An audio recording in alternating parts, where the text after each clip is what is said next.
ఇప్పుడే country delight యాప్ని download చేసుకోండి. Download the country delight app now.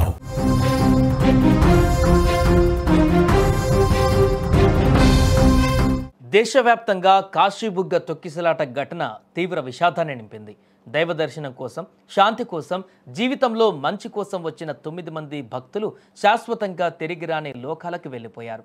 కాళ్ళ కింద నలిగిపోతున్న శరీరాలను పక్కకు నెట్టి ముందుకు పోవాలని చూసిన ఆ మానవ మనస్తత్వమే ప్రాణాలను బలి తీసుకున్న విపత్తుగా మారింది. కాశీబుగ్గలో జరిగిన ఈ దురదృష్టకర సంఘటన పైన రాష్ట్ర మంత్రి నారా లోకేష్ తీవ్ర భావోద్వేగానికి లోనయ్యారు. ఈ ఘటన జరిగిన వెంటనే హుటాహుటిన సంఘటనా స్థలానికి చేరుకున్న ఆయన ఆలయ పరిసరాలను క్షుణ్ణంగా పరిశీలించి పరిస్థితి తీవ్రతను సమీక్షించారు.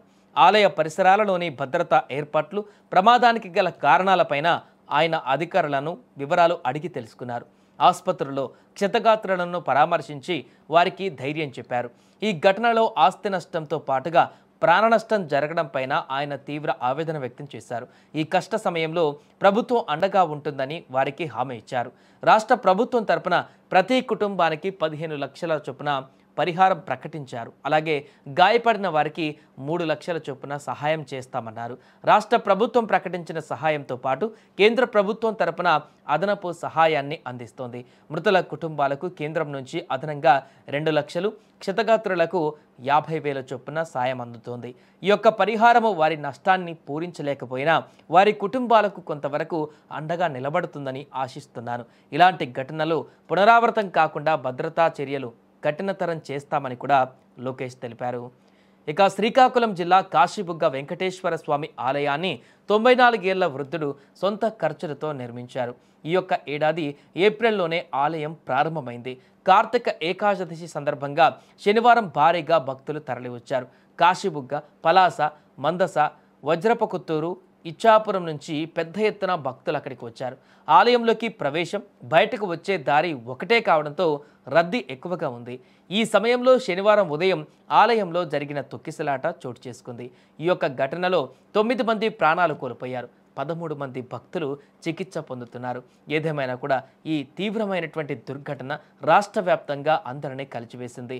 పండుగ పూట దేవుణ్ణి దర్శించుకోవడానికి వచ్చినటువంటి భక్తులు అదే ఆలయంలో విగత జీవులుగా మారడం అందరినీ కలిచివేసింది.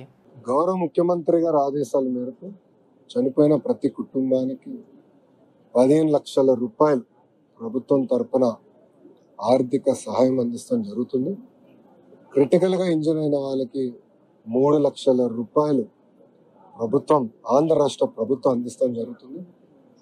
ఈ ఘటన జరిగిన వెంటనే ప్రధానమంత్రి కార్యాలయం కూడా వివరాలు తెలియజేస్తాం జరిగింది. వాళ్ళు కూడా ఫోన్ చేసి ఏం జరిగింది, ఎలా జరిగింది అని కనుక్కోవడం జరిగింది.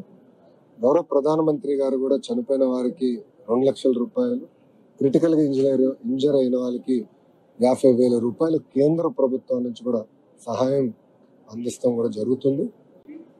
అంతేకాకుండా చనిపోయిన వారిలో 3 తెలుగుదేశం పార్టీ సభ్యులు. సో మాకు కూడా ప్రమాద బీమా కార్యక్రమం ఉంది కనుక ఆ ప్రోగ్రాం ద్వారా ఆ కుటుంబానికి అదనంగా పార్టీ నుంచి 5 లక్షల రూపాయలు ఆ కుటుంబం కూడా అందిస్తాం జరుగుతుంది.